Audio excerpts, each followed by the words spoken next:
Ce qui nous empêche de vivre l'amour vrai et sincère avec nous et les autres, ce sont nos blessures d'enfance.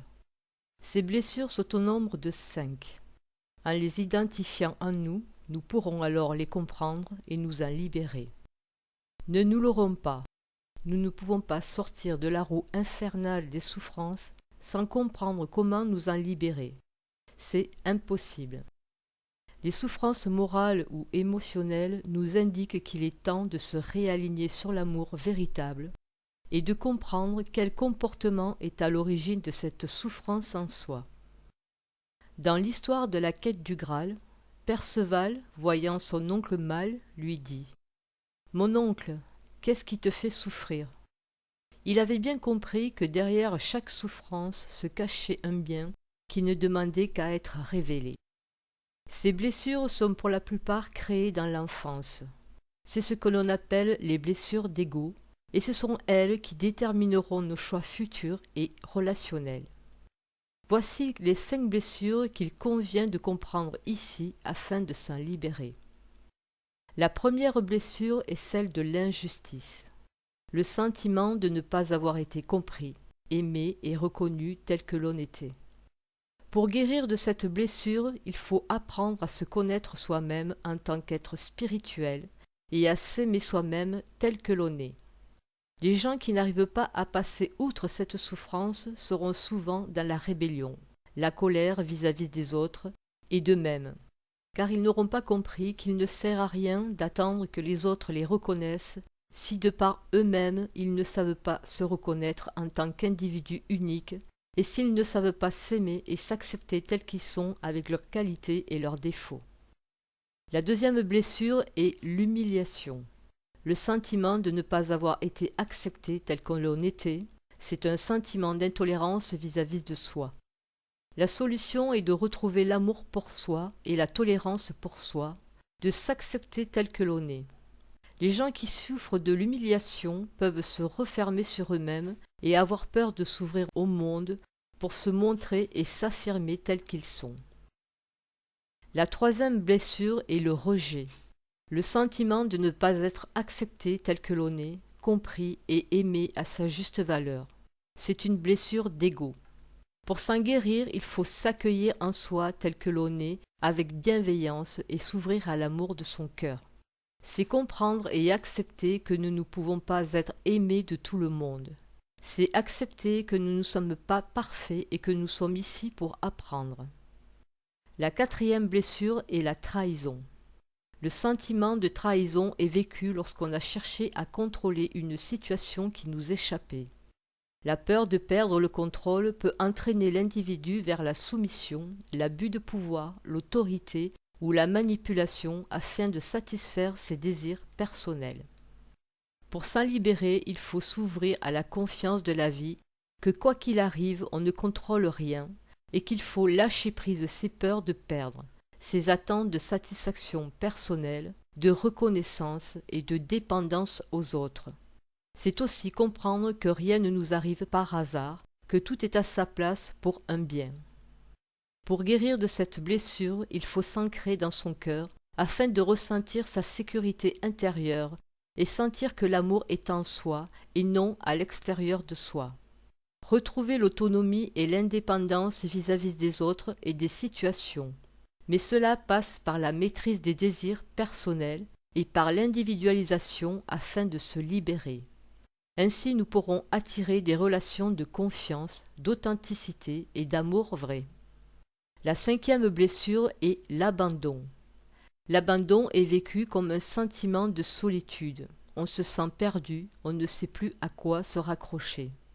Pour se guérir, il faut apprendre à compter sur soi-même en premier lieu, à se porter seul, à puiser sur ses propres forces intérieures afin de ne pas toujours compter sur les autres. Il faut accepter la solitude et voir à travers elle une opportunité de se recentrer en soi et de se porter seul intérieurement. Cela demande de s'ancrer dans son cœur afin de ressentir que l'amour est en nous. En conclusion, toutes ces blessures sont des blessures d'ego. La personne qui souffre de ces blessures pourrait dire à peu près ceci. On ne m'a pas estimé à ma juste valeur. On ne m'a pas aimé. On ne m'a pas reconnu. Alors je me venge ou je me révolte, et à mon tour je rejette les autres, car je rejette cette douleur que je refuse de regarder en face. Je préfère rester dans le déni que de voir ce qui ne va pas en moi, et pourquoi j'attire cette situation dans ma vie. Pour guérir de ces blessures, il faut s'individualiser dans son cœur et garder confiance que quoi qu'il arrive, tout est fait pour nous révéler un bien caché. Chaque situation douloureuse nous fait prendre conscience d'une peur ou d'une dépendance que l'on nourrit à l'extérieur de nous et auquel on se raccroche. Le but est d'identifier ces dépendances et ces peurs, de lâcher prise pour s'ouvrir au courant de la vie, en comprenant que l'extérieur n'est qu'un miroir qui nous informe des blessures à régler en nous. Lorsque l'on ressent une souffrance, nous devons comprendre qu'elle n'est qu'un message nous informant d'un déséquilibre en nous et que nous devons la comprendre afin de nous en libérer. Les souffrances doivent être vues comme des cadeaux nous demandant de grandir en conscience, en amour et en maturité. C'est voir le bien à l'œuvre à travers toute personne, toute épreuve et toute situation. Cette compréhension est ce que l'on appelle l'intelligence du cœur. Et pour ce faire, il faut apprendre à s'aimer totalement et inconditionnellement et à ne plus l'attendre à l'extérieur de soi. C'est devenir autonome et apprendre à se porter seul afin d'être dans l'amour vrai et d'attirer à soi cet amour en retour à l'extérieur de soi. Cela demande aussi de maîtriser les désirs excessifs que l'on nourrit à l'extérieur de soi pour se recentrer en soi, dans son cœur. C'est prendre de la hauteur en soi afin de savoir ce qui est juste pour nous et pour les autres. Le chemin commence par soi et il ne peut en être autrement sans subir des éternels recommencements.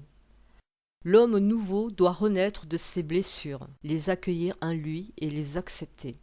Sentir qu'il n'est pas parfait et qu'il est là pour apprendre, mais qu'il peut se transformer à l'infini car il a tout en lui. L'homme libéré des blessures développe la confiance en son potentiel, en la vie. Il s'ouvre à ses forces du cœur et à la compassion pour lui.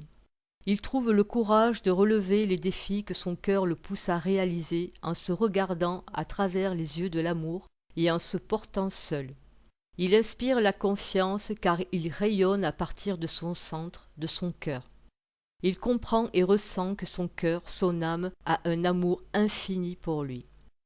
Dans cet état de complétude avec lui-même, il n'attend plus l'amour à l'extérieur de lui, car il en est plein en lui.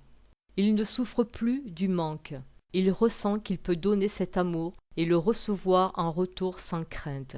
Il est sorti des schémas répétitifs du mental et de l'ego et découvre que ses blessures n'étaient que des illusions auxquelles il se raccrochait pour que les autres l'aiment. Il se réaligne sur l'amour de son cœur pour s'en libérer. Ainsi, il prend conscience du mal et de la peine que ses blessures ont causé sur autrui et à lui-même. Il développe la foi et la confiance en la vie, et il comprend qu'il est l'unique auteur de ses bonheurs ou de ses malheurs.